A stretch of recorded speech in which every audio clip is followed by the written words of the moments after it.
Hey guys, welcome back to Tiny Disneyland. In today's episode, I finished working on Submarine Voyage, the Monorail, and the Autopia. So you can kind of see a quick glimpse of what was added to Tomorrowland. So I'm super excited to show you guys all the little tricks and things, I don't know, in the time lapse. I mean, things like that. Yeah, let's just get into it because I have nothing else to say. So let's get over to the time lapse. Okay, let's get started. So, way back in time. So this was about I think I want to say a week's worth of work. No, more like 2 weeks of work, because periodically here and there. So, I jumped over to the Tomorrowland because I was having difficulty with Casey Jr. Circus Train ride for Fantasyland. So I put that off to the back burner and jumped over to Tomorrowland. Because I was already testing out in a previous video the Submarine Voyage. I was testing out where it was going to go, and I already made the layout basically for it. And so I was like, well, I'm feeling like the submarine mood, so I want to go do that right now.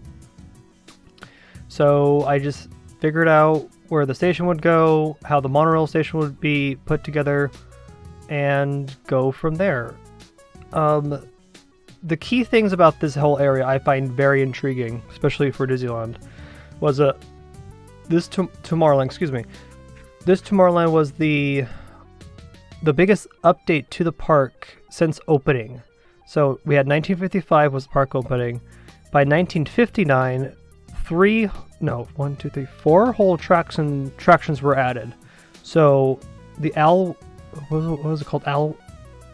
Alweg? I think it's called Alweg Monorail, but I think I'm pronouncing that wrong.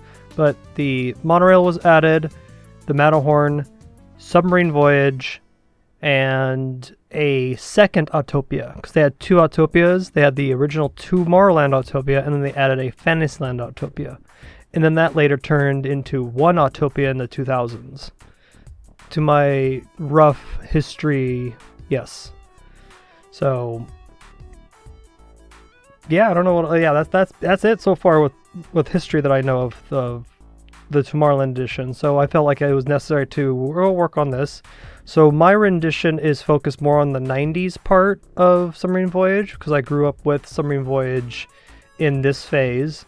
So when the ride was first introduced in 1959, the submarines were actually grade 8 Army gray, and then they were later turned into a pastel color, kind of like pinks and yellows.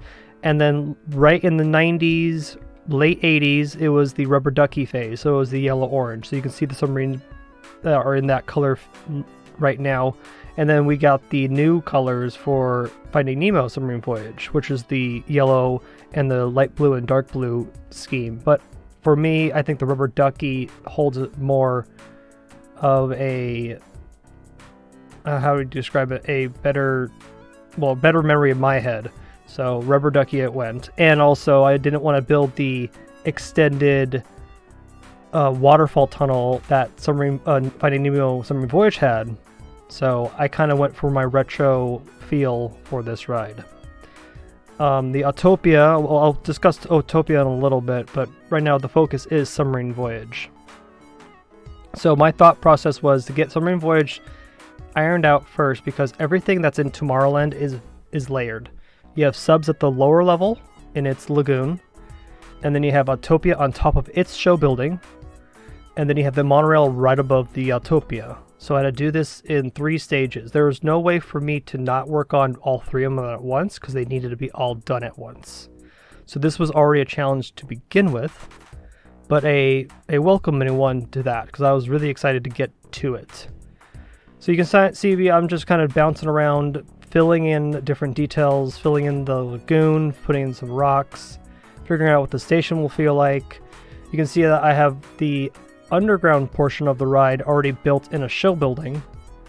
And it's so funny because I actually built it completely open like this and then covered it with roofs. And then later I actually just filled it in with terrain, because the terrain was just better for the Autopia to kind of sit up on it. Here, I'm just going to cover it.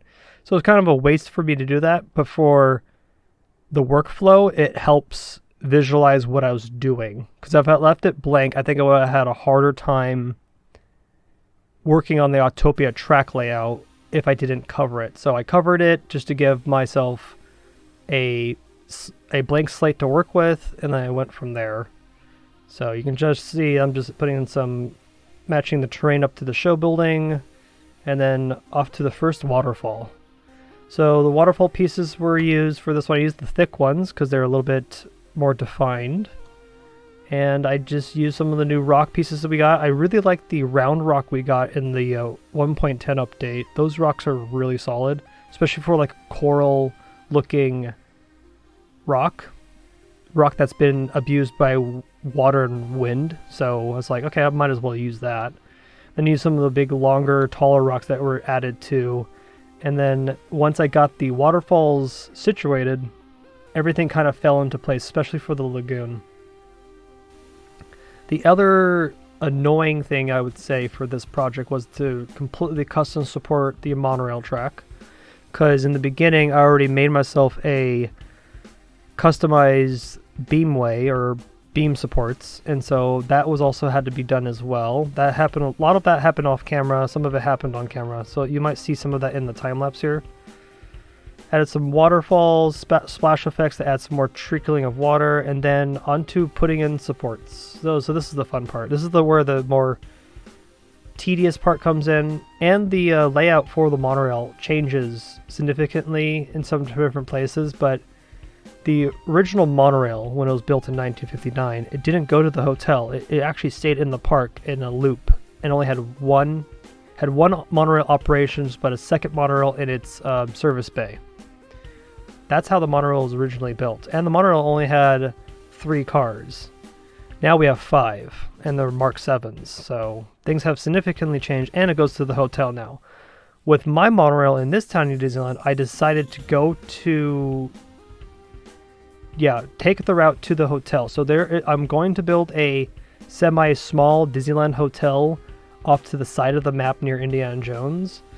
I will probably do it way later date, but I already basically built all of the monorail track that goes from the front of the park to the back of the park, and it runs 2 monorail op. So it works pretty well.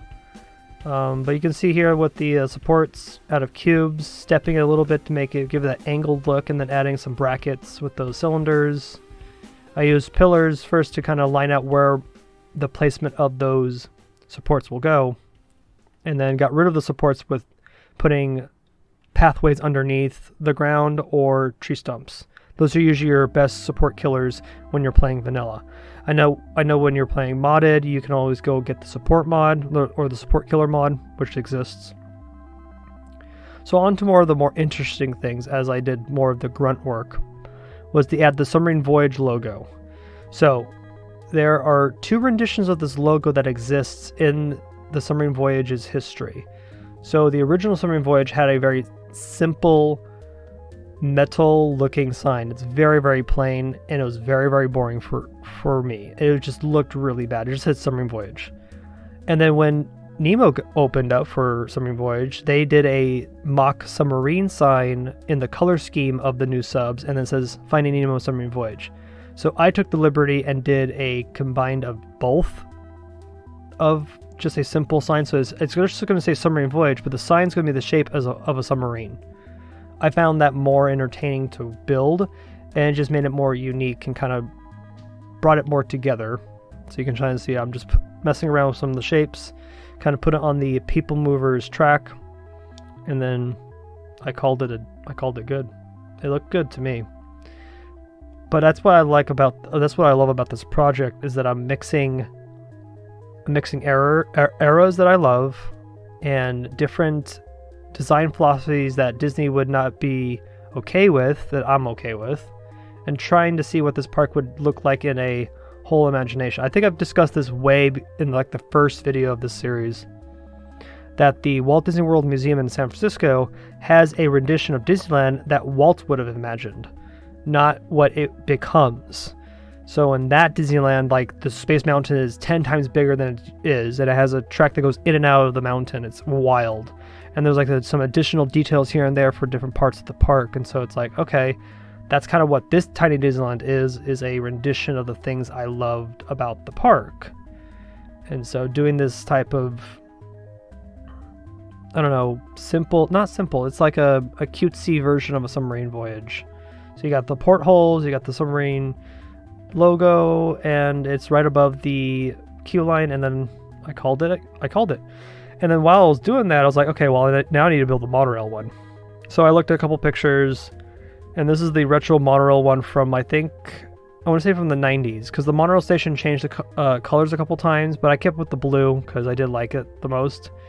And I went with the Tron looking letters. I think it's called Mono. I think it's called Mono something is the font. That's all in-game, by the way. You do need Taste of Adventure for that. And then I did some blinking lights on top of these antennas because it's sci-fi space, and then I called this one done too. So as like those two things get situated, it's the big thing that would be added or the last thing would be Autopia, which would be the harder thing to do. But first, I need to actually put something in the lagoon because the lagoon looks empty without anything in it. So I went and just looked at a couple pictures online, Google Maps, and just kind of mimic coral. And so I placed some rocks. I used the vines as seaweed. I changed them into certain different vibrant colors because Submarine Voyage just uses vibrant colors because it's kind of whimsical in a way, but also realistic. And then just kind of went to town, kind of feeling up. There's really no like method to doing vegetation, honestly, because the rule of thumb, especially in the Parkitect community, is more bushes the better. And so it's kind of like that, more bushes the better. So I just placed more seaweed and more weird bushes that look like coral, and I used mushroom props to look like flat coral, and I just changed them into like oranges and yellows and purples because it's supposed to be tropical colors. And then just kind of went for it. Just nothing really too fancy. But you kind of see, like, sometimes when it comes to park design, overthinking it could kill an idea, and winging it can also, winging it can save an idea, but also can kill an idea. But also planning an idea can kill it or save it. It's either or, but you have to have that discernment to figure out, okay, when to pull back and when to go full throttle. And with like the seaweed, I was just like, or the vegetation, I was like, I'll just go full throttle. It's an ocean, right? It's supposed to be completely wild and unkept. This is a cool little Easter egg. So there's actually a pipe in the queue line right now that says TL59, which means Tomorrowland 1959. So I kind of wanted to do that here too because they have it at the park. So there it is. And on to the most complicated ride, I would say here, would be Autopia. So I used 2 go-kart tracks to simulate the roads because I did have the thought of using the Car Dark ride, but that would have been too slow and kind of weird. So I just opted in and just did go-kart, and it made more sense to do that. And so now, time to build this wild spaghetti mess of road.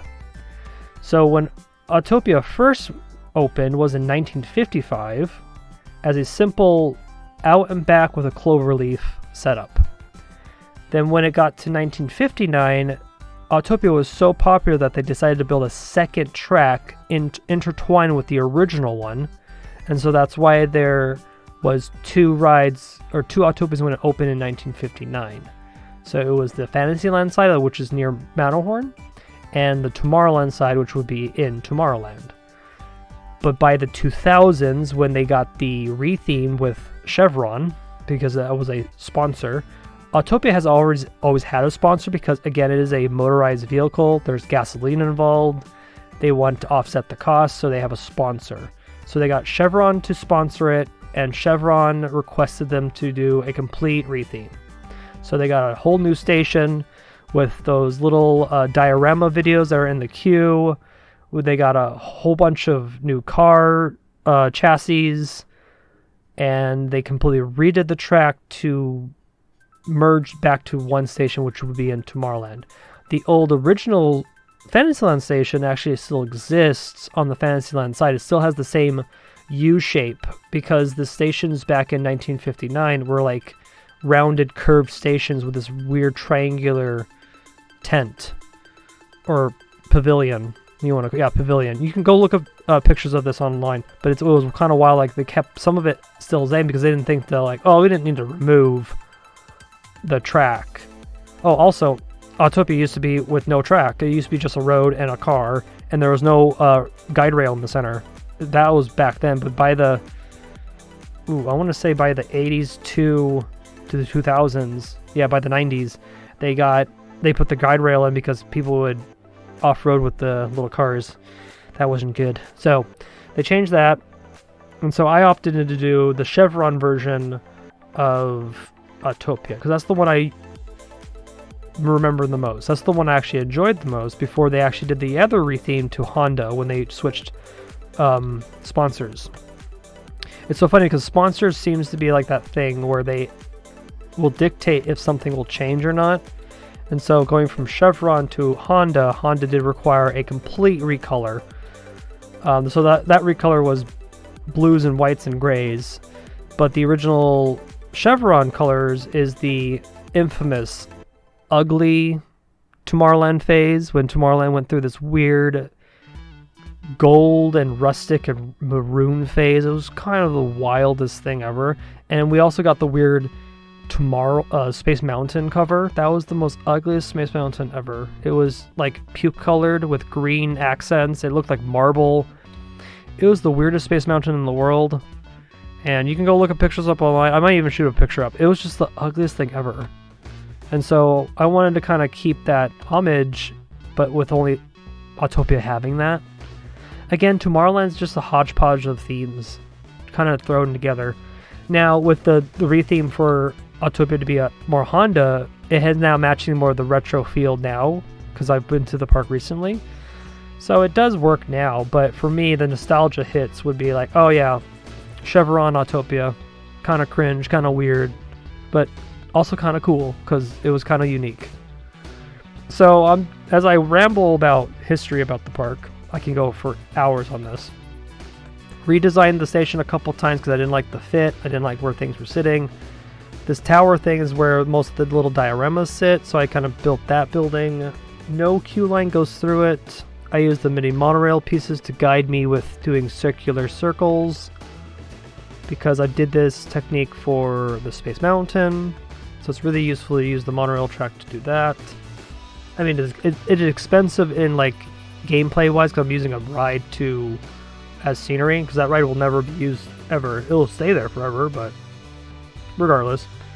So building this, I want to call it a rotunda. I would call it a rotunda, wouldn't I? Or observation port.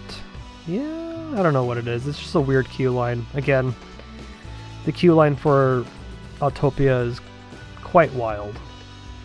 So using some of the new tourist pieces to add some weird circular accents. Again, it's sci-fi steampunk kind of in a way. That's what Autopia, again with the gold and the maroon color scheme that was made for the 2000s. Again, it was a weird time. So doing some of the weird circular accents, some more greeblies you want to call it. Those tourist pieces have been wonderful, especially in a build like this. I wanted to make it somewhat realistic, but also not realistic. Because, again, this is also vanilla. I'm trying to make it as recognizable as possible, also minimalistic at the same time, because it is my tiny Disneyland project. So, yeah, I'm trying to think of what other history I know about Tomorrowland particularly. Not much so far. I did, while researching pictures for the ride, apparently Disneyland wants to change the cars to electric. We'll see if that happens. I don't know. They announced it a while ago. It will be maybe ready by 2026. I don't know. Yeah. So just doing some greebly work, and not greebly work, just more grunt work. Again, that's the thing with Parkitect projects, or anything in projects in general. You have to do some of the menial tasks, placing vegetation, placing railings, placing borders, placing roofs of some nature, and like the more interesting stuff would be like props and stuff, right? Like signs, towers, details on buildings. Those are more fun things to watch build than me putting down shapes for a fake curb or a fake sidewalk around the the streets, the roads. What do you want to call it? Yeah, roads. So yeah, just kind of just feeling it out, getting a feel of what the park or what Autopia feels like, and so far I'm pretty happy with the results. And off to build the viewing area, which is an extended queue. Now I didn't make the queue exactly the right way it would be in the park because I had 2 rides to use, and so I just made the queue lines very short. But with a go-kart ride, especially in this game, I don't think I need that big of a queue line. I'll see if operations will go. The downfall for using go-karts is that you can't put them in test mode. You need people to run it, so it will run, I know it will, but I also would love to see the cars moving right now so I can get a visualization and a feel of what the place would feel like when the cars are driving around, driving underneath the monorail, stuff like that. But it is what it is. I think it looks good so far. Yeah, just doing a simple awning thing here, and it looks like Autopia. Nothing too crazy. Always looking for those particular details that need to stand out to identify it as Autopia. It would be the gold railings, the circular torus pieces. And on to the last thing in this whole time lapse was to build the Autopia sign's actual sign, the marquee, to be exact.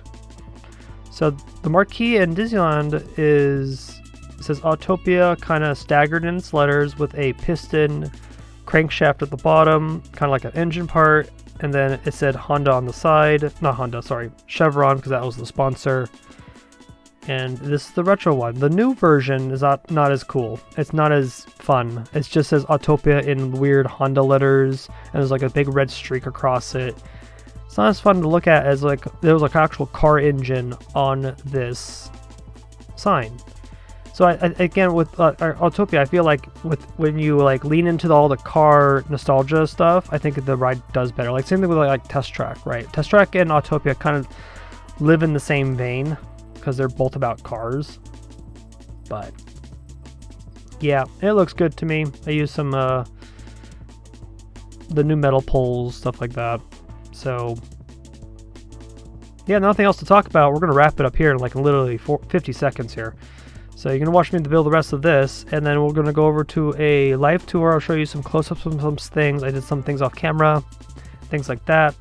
So I'll meet you over there. Okay, welcome to a almost completed Tomorrowland. So here is Submarine Voyage in its glory with the monorail track and the people mover going by, and the Autopia track winding in and out of the forest above the show building for Submarine Voyage. So there's a lot to unpack here, so we're going to go through a little bit. I don't want to go too much into detail, but yeah, you can kind of see here's Submarine Voyage and the submarines going through the lagoon. I do like doing this view with the camera mod. Camera modify mod is I'm using that just for helping me visualize some things. It is a mod that's not necessarily meant for it's meant for building, but not really for building. It won't impede my vanilla rule, so we're gonna let this one. But I do like looking at it at this angle. It gives me a better visualization of where things sit. But you can kind of see how the Autopia kind of winds in and out of the forest, and the monorail kind of sweeps through it. I do like the curvatures and things like that. So things I did off camera was build the people mover. Now the people mover does in real life go into the forest area with the Autopia and the monorail, but I chose not to do that because I didn't want to fight it. And I also think it would add more clutter to an already cluttered area. So I just quickly went out of what's going to be interventions, out, down, turn, and end it. So I think that was a wise decision, and I'm going to keep it like that.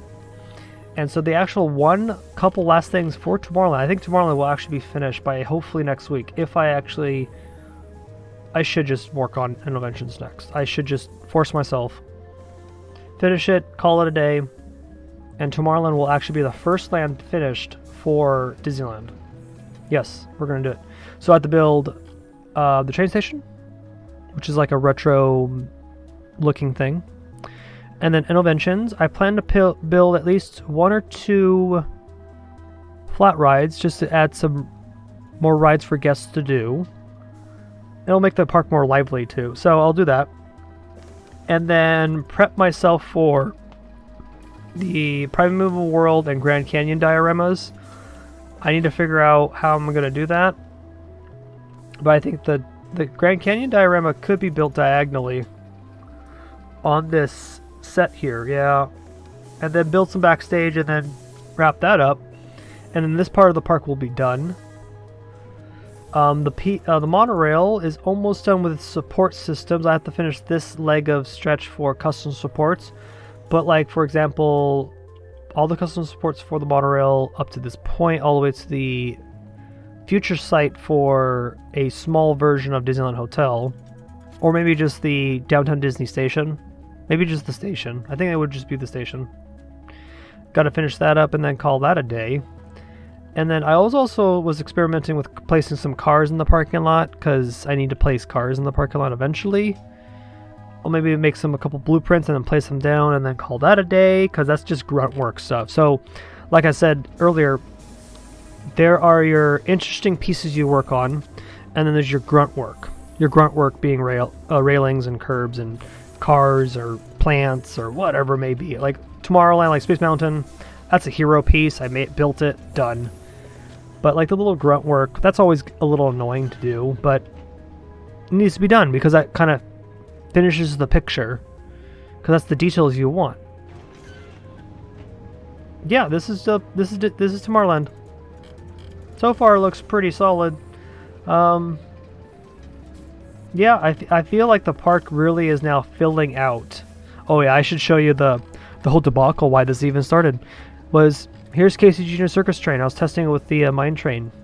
I'm not in love with it, but I might just pull the trigger and just, finish it and call it a day. But kind of it's crammed in there. Kind of don't like it. I had to move the teacups over a little bit.